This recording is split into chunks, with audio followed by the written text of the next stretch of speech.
Hello there, Mad Mike here, and welcome back to the channel. And today we are going to do a trailer breakdown for the Mortal Kombat Reboot that is coming in April of this year, April 16th to be more specific, releasing simultaneously in theaters and on HBO Max. And this is the first trailer we've gotten from this. We've gotten a lot of screenshots from this, quite a few of them. I actually did a video on the screenshots when they released a large amount of them. I did the actual breakdown for that. But again, those are stills. That doesn't tell us a whole lot, especially in an action movie. So this trailer actually gives away a lot of stuff, and I'm going to warn you that there's probably some spoilers in here that I'm going to talk about. But at the same time, it's a trailer. It's the advertising department's fuck up. It's not the movies. And really, if the stuff is in the movie, I want to see what the lead up to the stuff is, and I want to see all the action that's around it because it seems like this thing is going to be packed to the brim with action, and I love that. And that's what they should have done with a Mortal Kombat movie. It makes perfect sense. Now, when we actually go into the start of the trailer, we start getting this voiceover by Sonya Blade. She basically starts giving the backstory about how Earthrealm and and Outworld first kind of came into contact with one another. And basically, she's dictating the story as we come into this opening scene where we see Jax, who at this point has two human arms, go and he eventually finds Sub-Zero.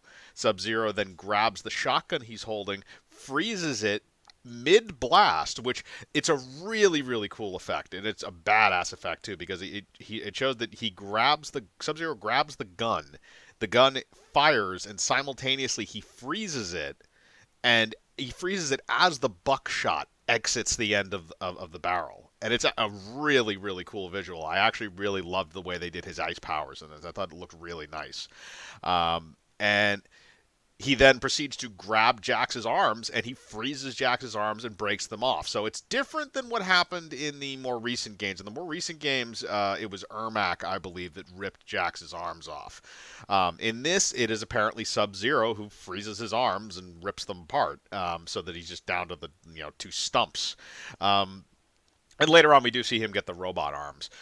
But basically, after that, Sonya kind of explains that these events happened 7 years ago, and then they did all this research, and basically they came to the conclusion that there was this tournament, and they figured out how to find the people that are going to be in the tournament. Apparently, you were born with some form of a birthmark that looks like the Mortal Kombat dragon, which, okay. Like, I mean, if you're going to do something for a Mortal Kombat movie, at least that somewhat makes sense. But at the same time, if I remember correctly, and I might be wrong about this, but if I remember correctly, it was just the strongest fighters from both worlds. It had nothing to do with like who was chosen and who wasn't. It is kind of weird for them to introduce that, but I guess it's just a way of getting the new character Cole Young into the story. Which again, I went over this a little bit when we did the screenshot images and stuff because there was a couple screenshots of him. And his name is Cole Young, which, like I said, is the most generic kind of fighter name that you could probably come up with. And I have no idea why they didn't use Johnny Cage.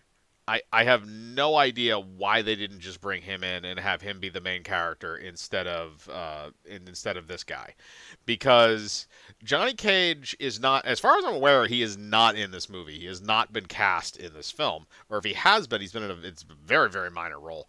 But Cole Young is the character who's talking to Sonya Blade and all this stuff. Like, shouldn't that be Johnny Cage? Because eventually they become a couple, and even in the games they're married and have a kid. I should say, not kids.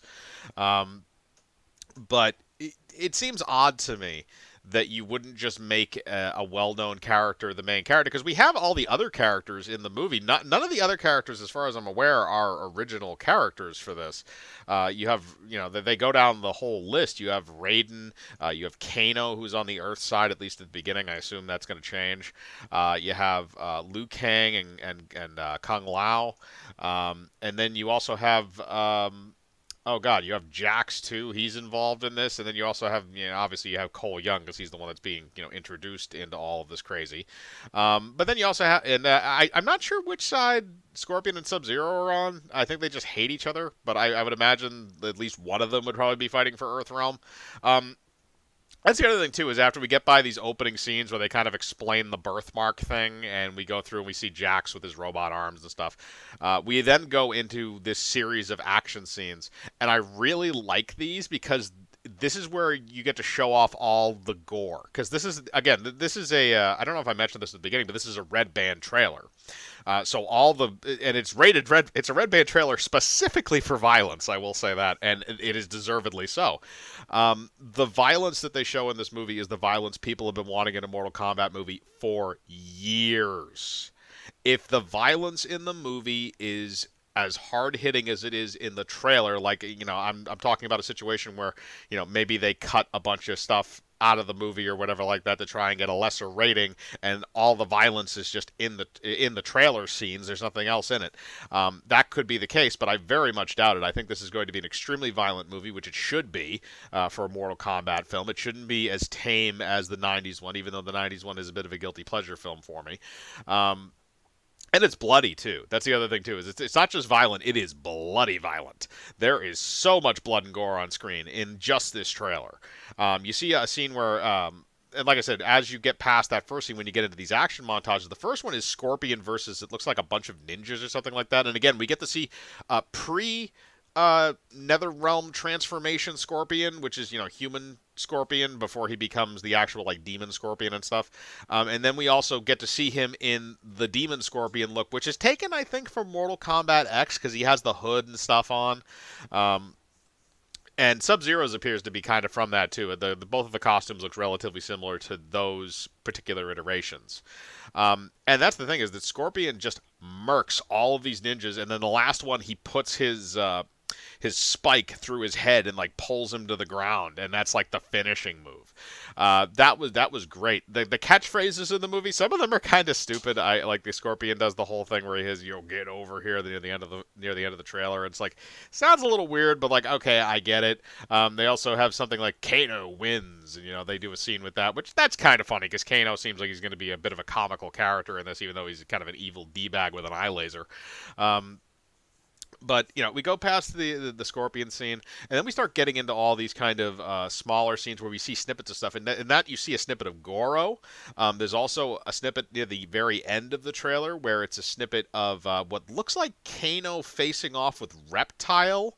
I think it's Reptile. I'm not 100% sure. It just looks like a giant man lizard, so I'm assuming that's Reptile, even though he doesn't have like the ninja costume on like he should. So there's that. They have some scenes of Melina that are mixed in there. The new Melina that they have now is she's licking some fresh blood off of her size.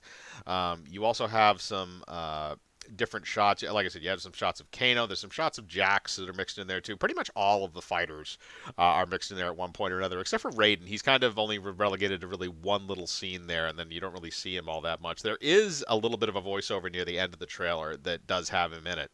And the last fight scene that they show in the trailer before a little tiny, gore montage, is Scorpion versus Sub-Zero, which is a battle that everybody wants to see. Because those two, when they duke it out, it no holes barred, and it's always entertaining. And the only thing is that most of the trailer is actually Scorpion just getting dunked on by Sub-Zero. It's not really for what they show in the trailer. It seems pretty one-sided, at least from that perspective. They do give Scorpion a little bit of a thing at the end though, where he actually skewers Sub-Zero with his spike and then yells the "Get over here," and actually puts him through like a frozen railing and stuff. But like the Sub-Zero combat and stuff, it looks like it's something out of one of the games. Like when you see like the cinematics of how they fight, it's literally like that when you see it on screen. And it's just as brutal and just as deadly. Sub-Zero has the exact same powers. He's a cryomancer. He just makes knives out of water and anything. There's a scene where he makes a knife out of Scorpion's blood and then stabs him with it. That's an amazingly creative use for that. And I don't know if the people over at NetherRealm were involved in this movie in terms of a creative consultant type of thing. But if they weren't, these guys nailed it without any help. And if they were, then they did their fucking job. But like I said, I really, really enjoy the trailer. It does give away some things. It gives away the end of the Kano Reptile fight, which, basically is Kano murdering reptile.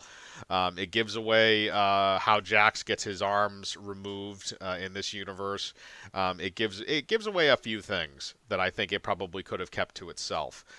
They also have some shots in there mixed in of the Emperor too, which again you don't really get to see him all that much, but you see a statue of him at one point. And again, he looks exactly like the Emperor from the all of the games. They didn't really change that. Um, but like I said, they give away a few things, but also this movie is fairly close to release. It's a little under 2 months away at this point. So maybe we'll get one more trailer in that 2 month period, like maybe 2 weeks before this movie comes out. And hopefully that doesn't give away too many spoilers. But again, I feel like this is a situation where we're just getting a tiny snippet of what we're actually going to get in this movie. And the things that they're not showing are a million times more insane than the things that they are. So I really enjoyed this. I'm really excited for this movie. I've been looking for a game accurate Mortal Kombat film for a while now, and I'm happy that it's finally actually happening. And again, this thing deserves an R rating if this is the kind of violence we're getting. But like I said, I'm going to link the trailer down below if you guys want to watch it. And I want to know what you think. Are you excited for the Mortal Kombat reboot? Are you not? Do you like the fact that they're using all the gratuitous violence instead of the '90s one, which they downgraded to PG-13 almost criminally? Put your thoughts in the comments below. As usual, I like to read them. Hit the bell for notifications. Hit the like button. Subscribe, and remember, I live my life free of compromise. Do you?